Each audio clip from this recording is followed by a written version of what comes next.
Começa então, Gus? Pode começar, vamos lá. Vamos lá, vocês estão vendo a minha tela, né? Tá tranquilo, né? E fique à vontade aí para me interromper também a qualquer momento, tá, galera? Eu gosto de falar bastante desse tema e, obviamente, Não, a palestra não é tão jabá assim, não, porque dessas métricas aqui são só algumas que o Source Level ajuda as equipes e tal. Mas eu gosto de falar desse tema porque me ajudou bastante na minha época de consultor, né? Na época de plataforma tech. Eu usava isso, não todas ao mesmo tempo, mas usei bastante aí para me comunicar com C-Levels, enfim, para fazer o trabalho lá de melhoria contínua dentro dos clientes. Bem, eu fundei a plataforma Tech aí, junto com alguns outros amigos. A empresa deu muito certo, foi super legal, vendemos uma empresa lá para a Nubank, criadora do Elixir. Vocês acho que conhecem um pouquinho da história, por isso que eu não vou me ater tanto aqui a esses detalhes. E aí a gente fundou a Source Level. A Source Level ela nasceu lá dentro da plataforma Tech, a gente separou ela desde o ano passado, tá já funcionando aí como uma startup à parte, e a gente faz, sendo bem técnico, a gente faz revisão de código automatizado dentro dos pull requests, e a gente coleta também uma série de métricas de como está o desenvolvimento de software, agora focando em pull requests, mas a gente está pensando, já está começando a expandir para outras áreas também. Então a ideia da Source Level é trazer visibilidade para esse processo de desenvolvimento de software, focando bastante em qualidade de código e nessas métricas, nesses analytics para times aí, isso que a gente coloca. E aí, quando a gente fala de métricas, né, o que a gente quer, né, o que a gente costuma... Eu até vou correr um pouquinho, galera, porque eu sei que vocês conhecem bastante desse tema e tal, por isso que eu vou, para ficar aqui em meia hora, 35 minutos direitinho. Mas se vocês quiserem, qualquer coisa vocês me perguntam ou mandam aí no chat, depois a gente conversa. Quando a gente fala de métricas, o que normalmente a gente quer, né? A gente sabe que métrica e qualidade elas importam, especialmente para a manutenabilidade desse código, a contínua também, não tem como você montar um processo de integra contínua se você não tem qualidade no processo todo, se você também não tem métricas aí te indicando aonde você pode atuar. E isso vai ajudar bastante naquela sensação de gargalo também, né, de tecnologia. A tecnologia costuma ser muito criticada por todas as áreas da empresa, das startups aí, todo mundo fala, a tecnologia não está produzindo, não sei o quê. Eu acho que vocês com os clientes de vocês também devem sentir um pouco isso na pele. E a gente está buscando aí indicadores que expliquem essa saúde do time de desenvolvimento, para ver onde você precisa fazer correções, se as coisas estão piorando, melhorando, para saber o que deu certo e replicar, e para explicar as métricas de produto, né? Os agilistas têm um ferramental de throughput, lead time, de histórias do usuário, né, dos cards lá do Gira e coisa e tal, só que a gente precisa ter, nós como desenvolvedores, como tech leads e tal, a gente precisa também ter os nossos indicadores para ajudar esse time de desenvolvimento, né? Grande pergunta que eu quero responder, que eu acho que a gente precisa saber responder é o seguinte: a gente fala muito em melhoria contínua. Essas ações que a gente está colocando de melhoria contínua estão dando resultado positivo ou negativo? Está dando algum resultado? Se a gente não tem esses indicadores, a gente não consegue saber, isso fica muito subjetivo, né? E também é importante falar o seguinte: eu considero bastante essas métricas como indicadores e não como metas. Às vezes eu acabo soltando um meta aqui, mas quando a gente fala meta para a galera de administração de empresas, para a galera mais de gestão, normalmente tem algum milestone ou uma meta mesmo, né? A gente vai comemorar se atingir, ou se não atingir, às vezes pode ter até alguma punição e tal. Eu não acredito muito nisso para esse tipo de métricas aqui. Eu já vi algumas equipes usando isso até como OKRs, eu não acho tão saudável assim. Então, sempre põe na cabeça que a gente está querendo indicadores, não metas e tal. Bem, processo de desenvolvimento de software, vou passar isso daqui, mas é importante falar o seguinte: no desenvolvimento a gente está considerando código, testes automatizados, documentação, revisão de código também, então tem uma série de atividades dentro dessa caixinha de desenvolvimento que alguém que está olhando ali só o processo às vezes não acaba enxergando, e a gente quer saber muito esses loops, esses feedbacks entre deploy, desenvolvimento, entre testes e QA também. E a gente está olhando um pedaço pequeno da cadeia de valor da construção de produtos digitais, né? Que o pessoal gosta de falar, antes do backlog tem toda a ideação, não sei o quê, depois do deploy tem a questão de customer experience e coisa e tal. Não, a gente está focando aqui só nessa caixinha aqui, porque é uma caixinha que a gente tem bastante controle, sabe melhorar bastante e é uma atividade, uma das mais importantes aí do processo de geração de valor todo, né? Beleza, vamos falar agora sim das métricas aí que fazem sentido. Eu costumo separar nessas 4 categorias aí: produtividade, qualidade de código, colaboração e entrega mesmo, delivery, né? Tem a ver bastante com o deploy, mas eu acho que é melhor usar essa palavrinha entrega aí. Bem, a gente vai ver aqui essas métricas e não são todas as métricas que a gente coloca dentro do source level, que a gente está conseguindo colocar, mas eu acho que eventualmente uma delas vai te ajudar aí. Eu já usei todas elas. Por que eu coloco essas métricas aqui? Porque são todas as métricas que eu já usei em algum momento, na minha época de consultoria e tal, para ajudar em algum gargalo, para discutir melhorias com o time, com o CTO, enfim, com os clientes e tal. Então, são essas mesmo que eu já usei e eu meio que ponho no fogo ali que vai ser útil em algum contexto. Para inventar métrica pra caramba, assim, mas tipo, a rodo. Putz, dá para pegar tudo, linhas de código dividido por tempo, não sei o que e tal, mas aí você fala assim, poxa, teve alguma utilidade? Pode ser que tenha, eu não usei, então por isso que essa palestra aqui é bem do meu ponto de vista. Falando de produtividade, não sei como vocês usam aí, mas eu gosto sempre de enfatizar. Tem muita gente que gosta de falar de velocidade como somatório de pontos do sprint, da interação e tal, das USs. Putz, eu não acredito nisso. Acho que só leva... desperdício de tempo você pontuar histórias, especialmente de você usar essa velocidade com alguma projeção. Eu acho que tende a levar cerimônias de pontuação muito longas, vai diminuir a colaboração entre as equipes também, e acho que usar o lead time para projetar essas entregas funciona bem melhor. Bem, isso eu acho que é tranquilo de entender. O que eu gosto de ver é pegar a ideia do pessoal de métricas ágeis, que eles falam de lead time e throughput, das user stories, né, das USs, e transformar isso para qualquer pedaço de entrega de desenvolvedor para desenvolvedor. Aí eu falo, é o pull request. Acho que o pull request tem essa cara de ser um pedaço, uma unidade de entrega concisa, em que você está pedindo feedback, então tem tudo a ver com isso, do tipo, e aí, como é que tá? Então eu gosto bastante de medir, pegar essas ideias de métricas ágeis e transformar para pull requests. Então o lead time é você medir, olha, quanto está demorando aí meu processo de pull request? Você vai estar medindo seu code review aí, né? Como é que é esse processo de revisão de código, e olhar também o throughput. Aqui nesse gráfico, esse é um gráfico do Source Lab, a gente consegue medir. Esse aqui é um time que tem mais ou menos um throughput de mais ou menos 10 pull requests por semana, e aí você tem o time to merge, que seria o lead time, né? Só que na Source Level a gente chama de time to merge, para ficar mais fácil de entender. E eu gosto sempre de medir os percentis.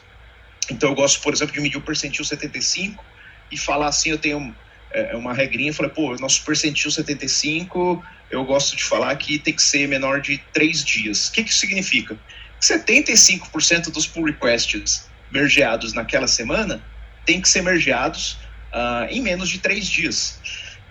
Que é legal isso? Dá uma ideia muito bacana de cadência. Isso vai ajudar muito no throughput também, né? De que a quantidade de pull requests que você está mergeando toda semana. Tem muito a ver com essa cadência, faz o time pensar bastante no processo como um todo, e também dá um espaço, né? Dá 25% de exceções de pull requests mais demorados, coisas mais complexas, que vão fugir desses 3 dias, e é legal acompanhar esse percentil 75 nessas entregas. Outra forma que eu gosto de ver também o lead time é por um histograma. E aí você vê que nesse time aqui, realmente o pessoal mergeia os pull requests, a grande maioria deles, em menos de um dia ali, né? Esse um dia ali, e ocorre várias exceções ali ao longo de 5, 6 dias, mais de 21 dias também, rola exceções. Se essas barrinhas aí começarem a alterar de comportamento, vamos levar isso para retrospectiva, vamos entender que tipo de demanda tá ruim de entender, por que tá rolando isso, como é que a gente evita que isso aconteça. Outra coisa legal, times que usam Scrum e começam a coletar esse lead time, é super comum ver umas colunas grandes aí ao redor de 10 dias, 10, 11 dias, que é muito aquela sensação do tipo, o sprint está acabando, vamos mergear aquele bunch de pull request que a gente abriu e deu bola, vamos mergear agora e tal. Então é normal a gente ver isso também, e aí, com conversa nas retrôs e tal, você vai mudando esse comportamento. Então, produtividade, eu acho que lead time e throughput de pull requests acaba ajudando pra caramba, são as duas métricas principais aí que eu acompanho. Qualidade de código, aí falando em qualidade de código, eu gosto muito de acompanhar, acho que é super útil para falar em qualidade, cobertura de testes, e lógico que a ideia não é ter 100% de cobertura de testes, mas especialmente pegar o que está fora da cobertura e aí fazer uma análise do tipo, será que a gente precisa cobrir algum teste com essa regra de negócio que está fora da cobertura de testes? Às vezes nem precisa, às vezes fala, não, era um caso à parte, ou vamos deixar para lá. Então, assim, 100% de cobertura eu não acho que é a meta, né? Mas ter esse indicador ao longo do tempo é bacana, especialmente muda o comportamento da equipe e você vê que essa proporção de cobertura de testes cai abruptamente, por exemplo. Então, acho que aí é que tem o grande valor da cobertura de testes, você entender uma mudança de comportamento ali e atuar em cima, ou não, às vezes é a mudança mesmo que você quer e beleza, funcionou direitinho. Cobertura de teste muita gente conhece, né? Mas outra coisa legal que eu gosto de acompanhar, não é em todos os projetos, né, em todos os produtos, é a proporção de documentação. E aí sim eu estou falando de documentação dentro do Codebase, não é no wiki à parte, não é no Confluence, não é no Google Docs, é dentro do Codebase mesmo, e acompanhar essa proporção ao longo do tempo. Também, de novo, ver se tem uma queda muito abrupta dessa documentação, dessa proporção aí. No que isso influi? Influi muito no onboarding de novos desenvolvedores dentro do projeto. Isso ajuda pra caramba a reduzir a sensação de, estou perdido, não sei se eu posso fazer isso, não sei como rola os testes, não sei como faz um deploy, não sei se é automatizado ou não. Então, ter tudo isso acaba ajudando muito na questão de autonomia da galera nova que está entrando no projeto a entender ali e se virar. Então, esse é um cara que me ajudou já em algumas situações a entender e falar, você vai escalar então a sua equipe? Vamos prestar atenção aqui nessa documentação. Lá na Plataforma Tech, toda vez que a gente saía de um projeto, saía de um cliente, a gente prestava bastante atenção nisso, em documentar classes importantes dentro do sistema, módulos importantes, todo o processo de testes, de deploy e tal, porque a gente sabia que a gente ia sair do projeto e o pessoal lá ia ter que manter sozinho aquilo e a gente não ia estar disponível para ajudar o pessoal, né? Outra coisa que o Source Level ajuda na parte de qualidade de código, como um meio de você enxergar, de trazer à tona débitos técnicos, é pegar e falar, olha, tem os linters aqui, os analisadores de código, como é que está isso ao longo do tempo? Quantos issues de, clareza, complexidade, segurança está rolando ao longo do tempo, isso está melhorando ou não? Isso, de novo, uma ferramenta como o Source Level te ajuda a detectar isso e super útil naquela sensação de tipo, tem muito débito técnico aqui e eu mexo e parece que só vem mais bomba.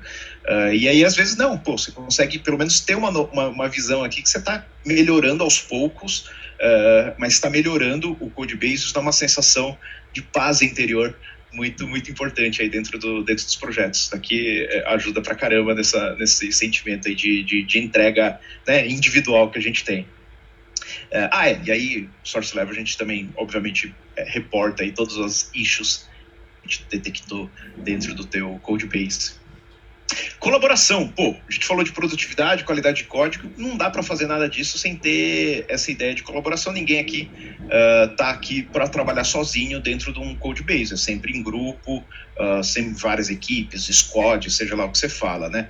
Tem um cara super legal que eu usei pouquíssimas vezes, tá? Esse aqui é um cara que eu usei pouco, é uma matriz de colaboração. Isso aqui foi legal, a gente mede qual que é a interação entre indivíduos dentro da tua organização. E aí essas interações podem ser commits pareados juntos, pull requests que um aprovou ou revisou, ou até comentários, né, dentro dos pull requests. A gente soma isso e agrupa em parzinhos e a gente consegue fazer um tipo de gráfico desse aqui. Esse aqui não tem ainda no Source Level, a gente vai começar a trazer isso, mas eu já fiz manualmente.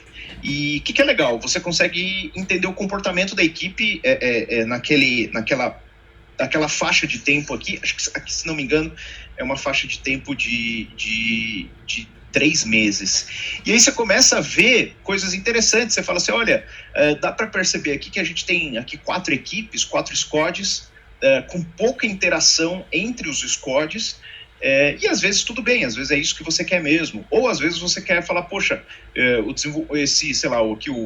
Diego, eu queria que o Diego tivesse ajudando mais pessoas novas na equipe, e eu tô vendo que ele não tá ajudando e tal, será que tá ajudando de outra forma, que não tá mapeado aqui? Então você consegue ver esse comportamento, se é o que você definiu e se está emergindo aí algum padrão de trabalho que está funcionando em alguma squad, você pode enxergar e tentar replicar isso para as outras também. Então essa aqui é uma ideia de indicador bem bacana aí para colaboração. Outro cara super legal, isso aqui a gente tem novidade no Source Level, entrou semana passada, se não me engano, 1 ou 2 semanas atrás, que é o Time to Engage. Várias equipes que eu acompanho rola um problema que é o seguinte, você abre, inclusive nos clientes que a gente entrava na plataforma Tech, isso era super comum, a gente abria pull request e o pessoal do cliente, enfim, demorava muito para colocar um comentário, uma revisão, a gente precisava da revisão deles, né? Então aqui a gente está medindo o tempo que um pull request fica parado ali, criado, sem receber o primeiro comentário, sem receber a primeira revisão. E aí, de novo, aqui a gente mede em termos de percentil. No nosso caso, dentro da equipe da Source Level, esse é um gráfico, se não me engano, nosso... não, esse é um de cliente. Você vê aqui que as barrinhas aqui, ó, eles têm 100 e poucos pull requests aí que são impactados por semana, né? Ou seja, rola comentários distribuídos aí em 150, 160 pull requests toda semana. E aí eles têm... eu esqueci de colocar o eixo aqui dos dias. E eles têm um time to engage um pouco alto, eu considero alto, de 2 a 3 dias. Poxa, se você tem um time to engage alto, cara, esse pull request vai demorar, a feature vai demorar, não tá rolando um processo de code review aí bem assertivo. Acho que esse é o ponto. Então esse é um cara legal de monitorar também. E aí, chegando na parte de delivery e entrega final, aí tem a ver bastante com deploy. Eu gosto bastante de monitorar, obviamente, a frequência de deploys. Quantos deploys por dia a gente está fazendo aqui? Esse sistema a gente coloca no ar, ou toda semana, né? Quantos deploys por semana, por mês, dependendo. Mas eu gosto de acompanhar aí por dia, né? Saber esse esquema. E aí, obviamente, para você conseguir uma frequência de deploys por dia, você vai precisar ter um deploy automatizado, uma coisa bem feita aí no teu pipeline aí de desenvolvimento.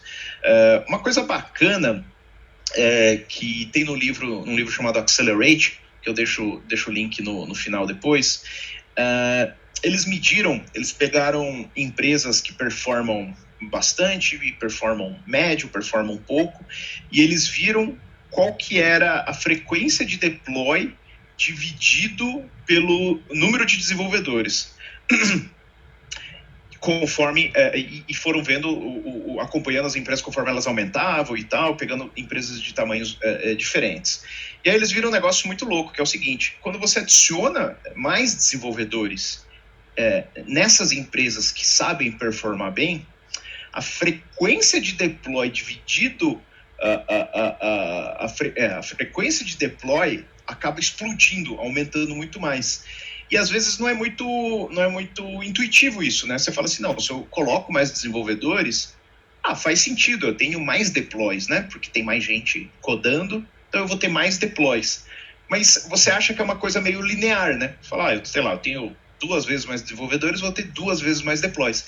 E eles viram que não, é uma coisa meio exponencial, porque essas empresas acabam tendo um perfil de autonomia, de responsabilidade, de code review, que funcionam tão bem que permitem que a galera acabe sendo uma relação exponencial. Assim, se você multiplica por 10 o número de desenvolvedores, você não vai multiplicar por 10 a quantidade de deploys, você vai multiplicar por 50.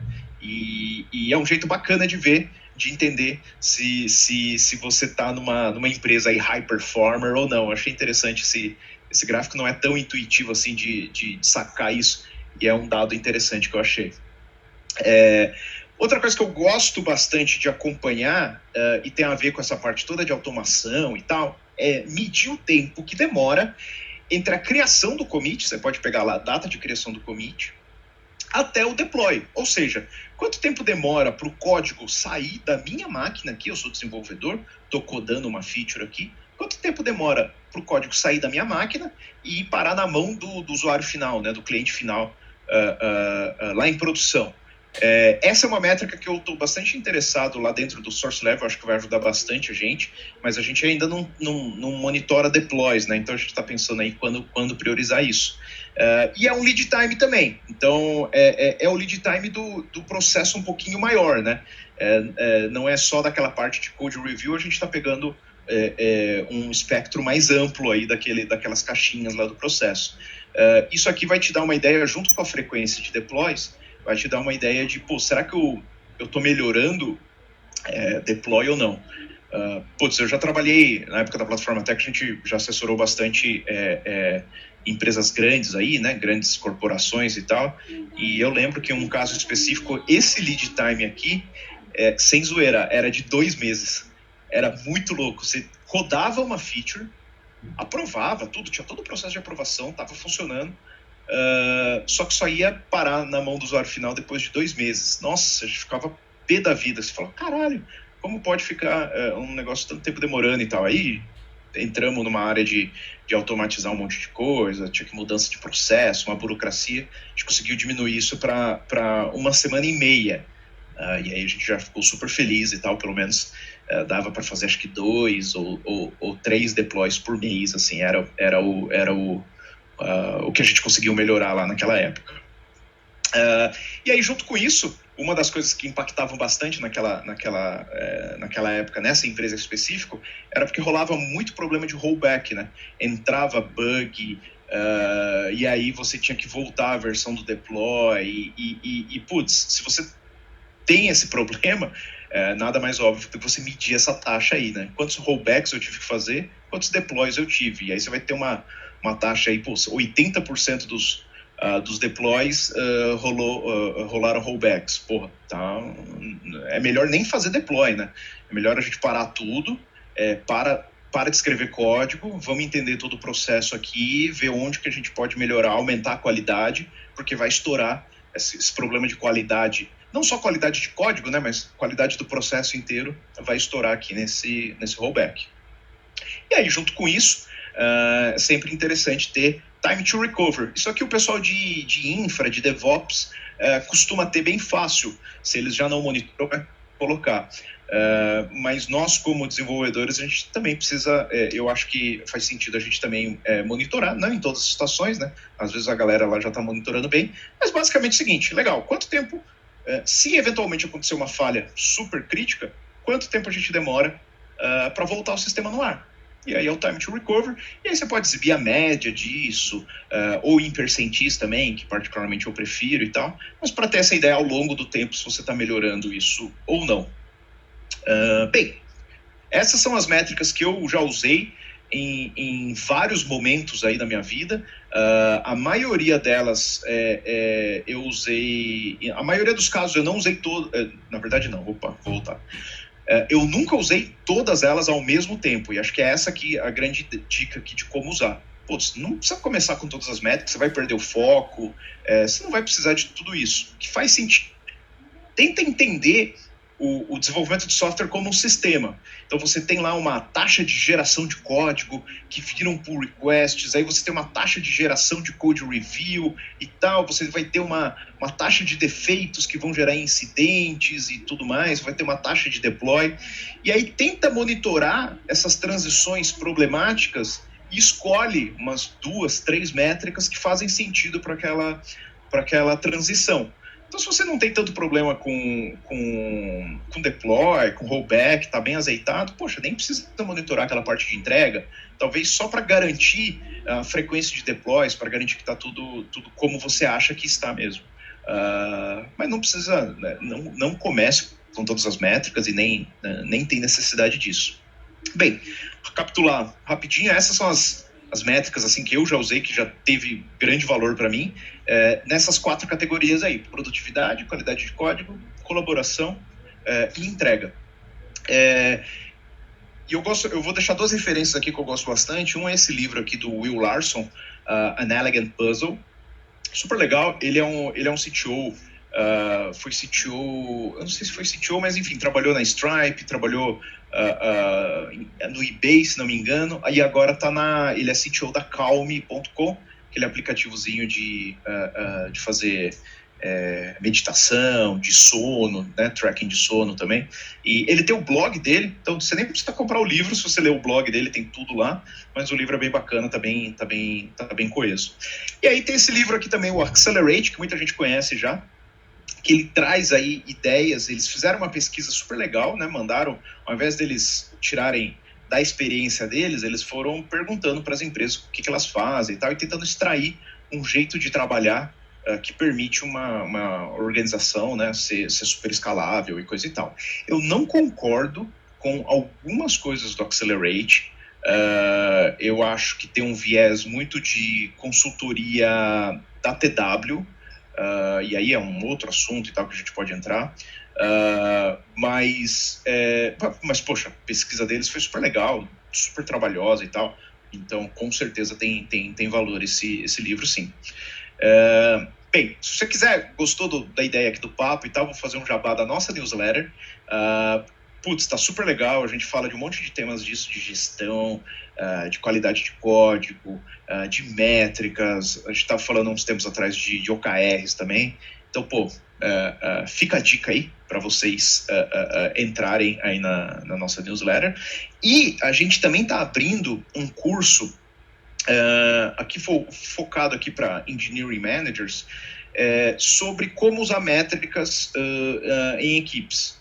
E tem um monte de coisa, métrica, tem um apanhado dessas métricas aqui, tem outras, tem OKRs, KPIs, um monte de coisa, como fazer reports para C-levels, para o CEO e tal. E a gente está lançando esse curso, ainda não está pronto. Então, se você tiver interesse aí, se cadastre aí para receber mais novidades quando estiver pronto esse curso nosso aí. E é isso aí, galera. Muito obrigado. Valeu aí pelo tempo de vocês. Valeu. A Rafaela mandou aqui como metrificar um time novo sem muito histórico. Rafaela, muito boa pergunta. Não tem segredo. Não tem como metrificar. Você vai começar a metrificar e vai entender se aquilo pode melhorar ou não, e aí você vai começar a medir, poxa, vamos fazer uma melhoria, e aí a melhoria deu certo para o time ou não, e aí você vai ter que usar um pouco da sua experiência e falar, olha, em outros times essas melhorias aqui deram sentido, vamos experimentar, galera? E aí, provavelmente vai funcionar, às vezes não vai funcionar, não tem muita ideia não, é metrificar. Eu tenho algumas ideias que eu não gosto de ficar soltando, porque é muita cagação de regra, né? Mas, por exemplo, eu falei, né? O lead time lá do pull request, o time to merge, abaixo de 3 dias. Se ficar acima de 3 dias, para mim, um pull request parado a mais de 3 dias é desperdício, precisa soltar um alerta, falar o que está acontecendo. Não, é uma coisa, sei lá, atualização de framework. Não, realmente, aí vai demorar um pouco mais, tudo bem. Mas tem que soar um alerta e tal. Então você vai adquirindo um pouco dessas manhas assim, se você vai acompanhando essas métricas ao longo do tempo. Mas para time novo, nem se estressa, não tem como sugerir, não tem como projetar, né? Acho que essa é a principal dificuldade. Mais alguma pergunta? Boa. Cara, bem massa. Eu gostei bastante do dos pontos ali sobre as métricas tipo, parece que cada time, cada demanda ali vai ter algumas métricas específicas, né? Então, tipo, não tem um lance assim da gente, cara, a gente sempre tem que ter lead time, tem que ser desse jeito, o review cycle tem que ser desse jeito, e na real, eu tinha uma pergunta mais sobre o review cycle até. Porque, tipo, a gente também presta serviço, né, para outras empresas que daí elas acham que determinada métrica é importante, mas de repente daí pra gente não é muito importante, né? Daí, tipo, review cycle é uma que eu sempre me peguei. Qual que é o review cycle? Qual então, que é? Eles metrificam assim, tipo, quantas vezes, depois que o PR foi submetido para QA ali, quantas vezes teve uma iteração de um desenvolvedor em cima daquele PR. Por exemplo, assim, imagina que eu subo o PR para QA ali, aí alguém pega para revisar, aí eu faço ajustes, volta para essa pessoa revisar e ela pede novos ajustes. E aí vai, tipo, sabe, fazendo essas iterações. Nossa, essa métrica é uma merda, né? Tô ligado. Então, não fala nada. A gente usa ela de vez em quando, mas eu sempre tive bastante problema com ela, porque, tipo, cara, pra mim PR é uma parada que pode ser super discutida, assim, a gente acaba usando o PR muito até pra aprofundar temas, e aí fica documentado ali, a galera linka a documentação e tal. Aí, tipo, sempre foi uma batalha, assim, a gente não dá atenção pro review cycle, pelo menos não nesse formato, né? Só que daí tem um argumento pro review cycle que eu acho bom, assim, né? Só que eu não sei como pegar isso melhor com métricas daí. Que é, tipo, por exemplo, cara, se tá tendo muito review cycle, pode significar que o PR chegou para QA sem estar claro o que o desenvolvedor tinha que fazer ali. Sabe? Tipo, por exemplo, foi ali, entregou uma coisa, só que daí as perguntas que estão vindo ali para revisar são, tipo, perguntas, não era esse o alvo, né? Tu errou o alvo, tá ligado? Aí como é que pega isso, assim, sem ser o review cycle? Cara, não, você tem toda a razão. E às vezes é difícil entender que quando você tem um problema numa etapa, às vezes não é problema da etapa, pode ser uma coisa totalmente anterior que veio já torta ali desde o começo, né? É difícil ficar apontando o dedo. Por isso que eu gosto bastante de medir o lead time, que é tempo, cara. Aí não importa quantas interações. Porque imagina que teve uma interação só que só essa interação levou 5 dias, porque era um negócio super complexo de testar pro QA testar, e foi super complexo também de fazer alguma correção e tal, e teve um review cycle só, mas aí o lead time disso foi 10 dias, por exemplo. Então, para mim não tem tanto valor isso daí, não. Eu gosto sempre de medir em tempo, porque acaba encapsulando um monte de coisa, e trazendo à tona, tipo assim, olha, a gente tem um problema aqui, estourou aqui. Mas se estourou aqui, pode ser alguma coisa atrás que está meio torta. Vamos ter que analisar. Está acontecendo sempre esse tipo de coisa? E aí, para mim, a retrospectiva ajuda bastante. No caso de você dar uma explicação para algum cliente que está querendo mesmo usar um negócio desse, não tem jeito, né? Consultoria é foda, né? Eu sei bem como é que é. Fala assim, olha, cliente, eu acho que não tem valor nenhum, vou te explicar alguns casos e tal, mas qual que é a tua preocupação? Deixa eu entender. Minha preocupação entender, às vezes, sei lá, o cara fala assim, eu quero entender porque o QA é meu e o desenvolvedor é de vocês, e aí vocês podem estar fazendo as coisas meia boca e tal. Eu falei, não, mas isso vai aparecer nisso, e nisso, e nisso, sabe? Tipo, não é a métrica que vai garantir, não é essa métrica que vai garantir isso, a gente está garantindo isso através de outras áreas, outras métricas, ou outras metodologias. E aí você pode dar um exemplo do pessoal dos agilistas, né? Os agilistas gostam bastante aqui desse livro aqui do Albino, de métricas ágeis aqui, e não tem esse review cycle aqui, por exemplo, que seria, por exemplo, imagina se você falasse assim, olha, toda vez que a gente olhar para um cartão no quadro aqui e discutir em cima do cartão, eu vou contar uma iteração a mais. Ué, faz sentido isso? Fala, gente, não vamos nem discutir esse cartão aqui, porque não vamos nem discutir no pull request, porque vai contabilizar uma interação a mais, vai dar mais um ali naquela métrica e vai ficar ruim. Então não vamos nem... Aí você está desestimulando a colaboração, entendeu? Então você tem que pegar essas ideias e entender lá do cliente e falar, o que você está querendo medir com isso? Você está preocupado que a gente esteja trabalhando mal? Às vezes pode ser uma preocupação relevante. Não, legal. Se for isso, a gente está cobrindo com isso aqui. É a merda da consultoria, né? Vocês que são consultores aí, trabalho mesmo, eu sei como é que é. Que qualquer métrica, tipo, não é tanto o número que é importante, né? O número é para tu ir atrás do contexto. Então, Exatamente. Tipo, tu usa o número só para saber o contexto. Exatamente. E especialmente contexto, se vai arranjar mudou... resolver, ou não, realmente esse mês aconteceu XPTO coisa. Ou não, Exato. nossa, fica se repetindo sempre, vamos melhorar, né? Não é só, baixem o número aí, se vira. Falou, pô, o throughput tá sempre baixo na primeira semana do mês. O que tá acontecendo? Falou, não, é porque tem um planning enorme que a outra área gosta de fazer com a gente, que leva todos os desenvolvedores da área para falar com eles e demora 2 dias. É um caso que aconteceu com a gente num cliente. Ele falou, pô, precisa em todo mundo? Vamos, tá vendo como tá impactando aqui? O cara, quando a pessoa vê o gráfico, vê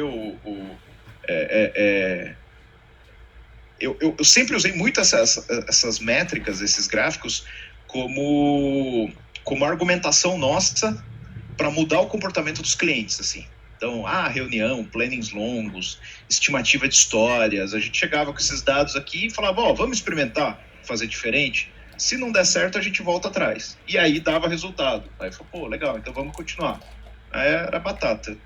Por isso que eu sempre me apoiei muito nessas ideias aqui, porque eu chegava lá, aí era difícil pro cara contra-argumentar, né? Aí eu era o chato da história, né? Falei, lá vem o Jorge falando pra gente mudar alguma parte do processo nosso aqui e tal.